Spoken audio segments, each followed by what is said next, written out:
Oi, turminha, tudo bem? Olha aqui o tio Toninho novamente. Hoje nós vamos continuar nossa aula de história. Coloquei uma foto aqui para nós relembrarmos. A semana passada, na última aula, nós falamos sobre o DIP, né? Que o DIP fazia o quê? Ele censurava tudo que ia para o rádio. Antes teria que passar por eles. Se falasse bem de Getúlio Vargas, podia ir ao ar. Caso contrário, eles tiravam aquela matéria e colocavam receita de bolo, né? E o outro assunto que nós também conversamos foi sobre Getúlio Vargas, né? Ele estava presente sempre junto com as crianças e também o DIP orientou para que se fizesse cartilhas, né? Mostrando à criança desde cedo que se valorizasse a pátria. Então, né? Realmente uma intensificação a todo custo pela valorização da pátria.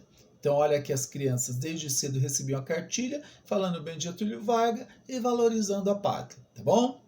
Agora nós vamos pegar o nosso livro na página 60 e nós vamos acompanhar. É bem curtinho o texto hoje, tá? Então vamos acompanhar aí, turminha. Página 60. O fim do Estado Novo. Então nós vamos ver como acabou isso, né? Em 1939, iniciou-se um grande conflito armado que abalou o mundo inteiro. A Segunda Guerra Mundial. Olha aqui, ó, Segunda Guerra Mundial. De um lado, formou-se um grupo de países conhecido como Eixo. Olha aqui, o tio Tony já fez a legenda aqui, ó. Então, o Eixo. Quem fazia parte daqui, né? Então, vamos ver, ó. Nós vamos ter. O eixo era liderado por Alemanha, Itália e Japão. Do outro lado, né, que eram chamados de aliado, era o outro grupo, era liderado por quem? Ó, por Inglaterra, França, União Soviética e Estados Unidos. Então aqui nós temos dois grupos. O eixo liderado pela Alemanha, Itália e Japão, e os aliados, que é liderado por Inglaterra, França, União Soviética e Estados Unidos. Inicialmente, o governo brasileiro não apoiou nenhum dos grupos, embora tivesse semelhança com a Alemanha e a Itália. Era o modo de governar, tá? Então tinha essa semelhança no modo de governar. Também governadas por regimes ditatoriais, ou seja, eles também eram ditadores, tá? No entanto, devido ao afundamento de navios brasileiros por submarinos alemães, de acordo de auxílio financeiro e tecnológico com os Estados Unidos, o presidente decidiu apoiar os aliados na guerra. Então, ele vai apoiar os aliados. Quem são os aliados? É o laranja aqui, ó. Ele vai apoiar Inglaterra, França, União Soviética e Estados Unidos, ok? Em agosto de 1942,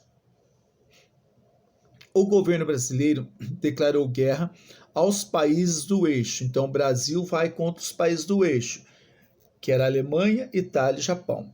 Em 1944, foram enviadas tropas da Força Expedicionária Brasileira para lutar na Itália ao lado dos aliados. Então, o Brasil entra na Segunda Guerra e vai lutar junto dos aliados.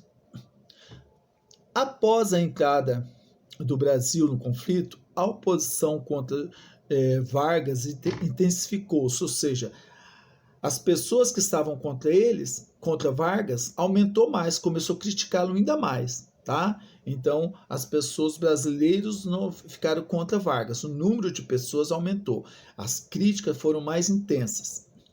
O presidente perdeu o apoio dos militares, olha, importante, ele perdeu o apoio dos militares que estavam insatisfeitos com o governo de quem? De Vargas.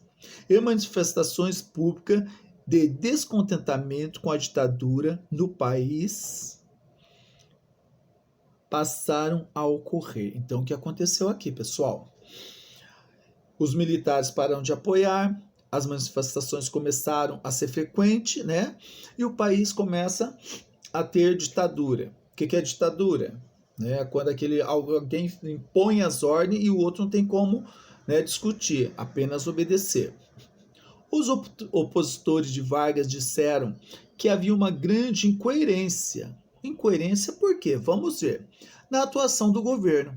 Enquanto tropas brasileiras eram preparadas para combater governos ditatoriais da Europa, os cidadãos brasileiros contrários à ditadura de Vargas eram perseguidos por eles. Então, o que ele está dizendo aqui?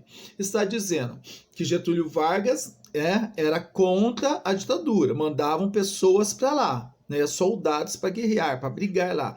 Ao mesmo tempo, quando queria debater a ditadura dos outros países, dentro do Brasil havia ditadura de Getúlio Vargas. Ele perseguia aqueles que eram contra ele. Então, era bem contraditório, né? A situação do Brasil de Getúlio Vargas. Ele tinha uma posição que ele queria combater a ditadura dos outros países, porém ele era ditador dentro do seu país, que era o Brasil.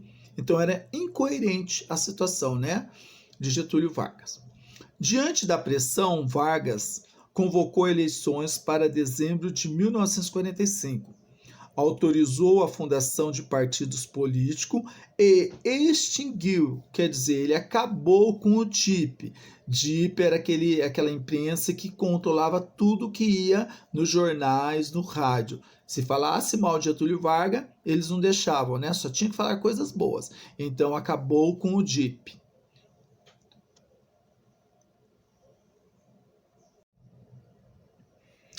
Ainda assim, ele mantinha bastante prestígio e contava com o apoio de grande parte da população. Então, Getúlio Vargas ainda ele tinha prestígio perante a população.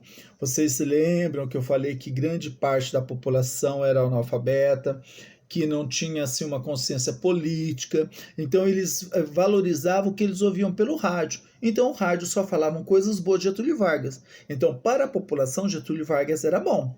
Tá? Então, uma grande parte ainda era a favor de Getúlio Vargas, porque eles só ouviam falar coisas boas de Getúlio Vargas, só os feitos maravilhosos de Getúlio Vargas. Nesse cenário, ganhou força um movimento popular conhecido como queremismo. Queremos Getúlio. Isso que quer dizer, né? Esse queremismo. A população, olha aqui, ó, queria Getúlio Vargas, que defendia a continuidade de Vargas no poder. Olha aqui a manifestação, ó. Um comício, todo mundo a favor de Vargas, porque a população ela sempre ouviu falar bem de Getúlio Vargas, acreditava que Getúlio Vargas era ótimo, né? Então vamos continuar. A popularidade do movimento queremista chamou a atenção dos principais adversários do governo. Preocupados com a possibilidade de uma nova manobra em favor da permanência do presidente, um grupo formado por políticos e militares pressionou Vargas a deixar a presidência antes da data prevista. Então ele foi obrigado, pressionado a deixar antes, né, de terminar o seu mandato, deixar o cargo de presidente. Assim, em outubro de 1945, Vargas renunciou publicamente à presidência e o Estado Novo chegou ao fim. Então, mais uma fase de Getúlio Vargas chega ao fim, o fim do Estado Novo.